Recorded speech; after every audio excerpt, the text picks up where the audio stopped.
Hey there, everyone. How's it going? Here a little bit later this week, and sorry I missed last week. I came down with a cold, but this week we got something real interesting. We got State Fair Oreos. You know, it's State Fair season, and I was at the grocery store yesterday. I saw these in the freezer section, and I just had to check it out. It's been a while since I've been able to go to the state fair, so I kind of feel like I'm missing out on a bit of that excitement. But yeah, they're selling deep fried Oreos in the freezer section, which is pretty exciting. And let's see how they compare to the real thing. So I mic'd some of these guys up and sort of inspect them a little bit. The microwave instructions said it takes 30 seconds. They're all packed in one bag, so you kind of have to eat them all at once, unfortunately. But, it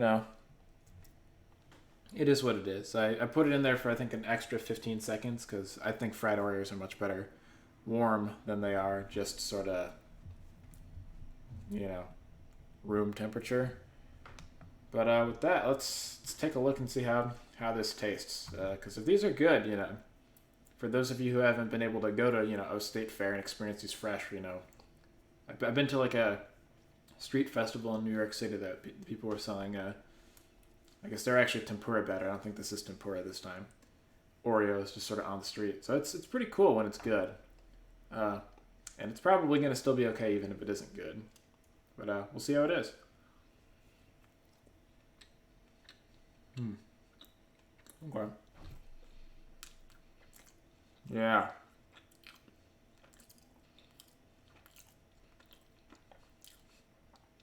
It's looking real nice in the middle.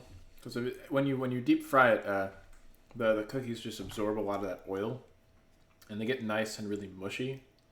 The breading itself is, I would say, still comparable to the kind of things that I normally see fried Oreos with, but a little bit less flavorful. Though I guess a lot of places use, tempura. This seems a little bit similar to it, but it's not quite there. It also might be because it's not super warm. I might want to put it in actually for another 15 seconds, and we'll see how that tastes. Because yeah, it's still not quite there, but it's pretty good. It's definitely a fried Oreo. Definitely tastes like a fried Oreo. You get a lot of that, just grease, I guess. Just the savoriness from the oil is definitely there.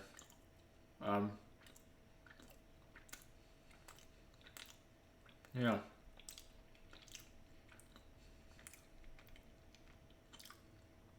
No, I'd say the batter is actually all right, and there's definitely some good chocolate notes in there.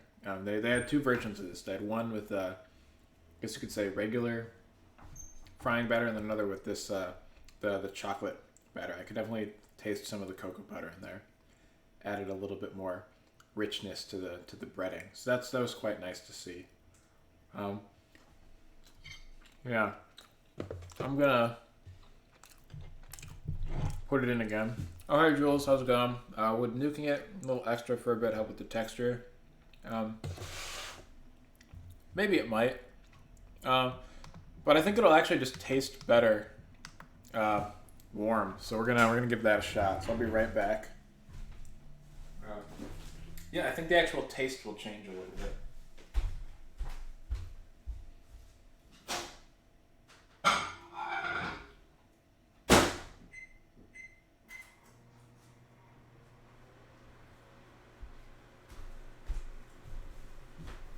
But the texture is actually fine. I mean, it's supposed to be a little mushy. That's how fried Oreos sort of usually are. So yeah. Oh yeah, no worries. I think they got the texture pretty close.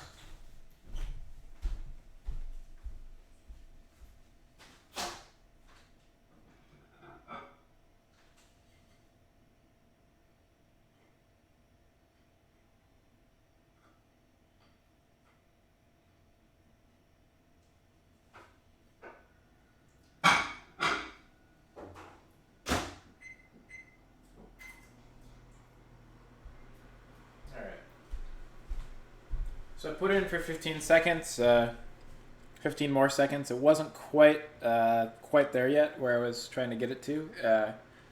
So I'm putting it in for another 15. Up there it is. Okay.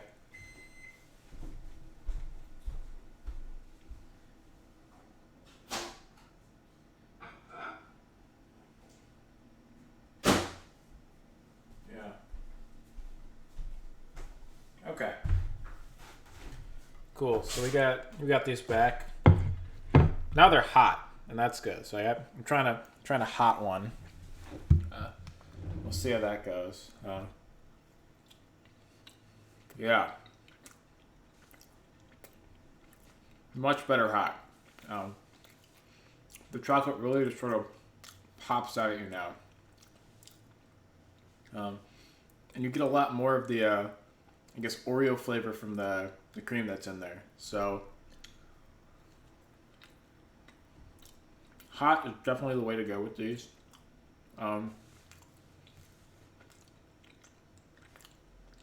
Yeah.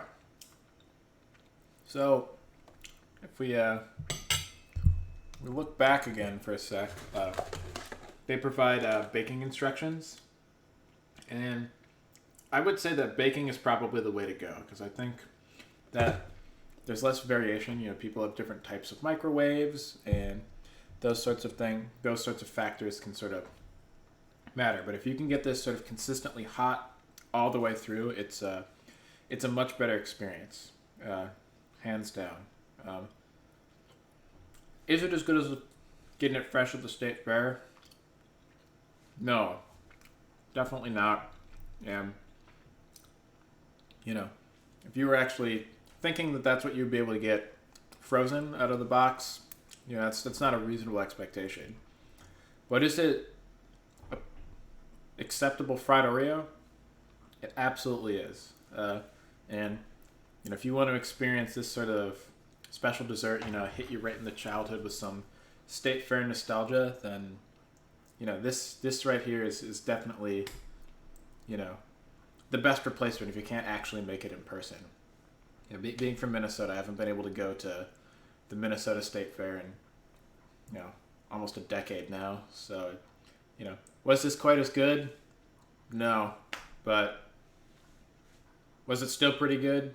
Yeah, it absolutely was. I think I'm gonna give this a 7. I would have preferred if they individually packaged some of these because you have to, you know, I have to eat all 9 of these or else, you know, they won't be good anymore. So that was, you know, some poor packaging choices. But if you got, you know, a group of people, you know, you've never tried fried Oreos before and you're like, what is this, you know, American craziness? You know, this is a good way to sort of, you know, whet your appetite, I would say. Yeah, I'm surprised that the breading sort of,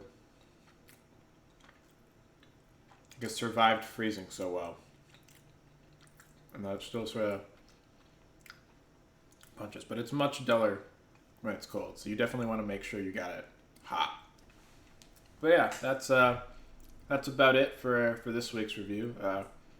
I'll be back next week with something new and probably not Oreo related. So stay tuned for that. And thanks everyone for tuning in and hope you have a great rest of your night.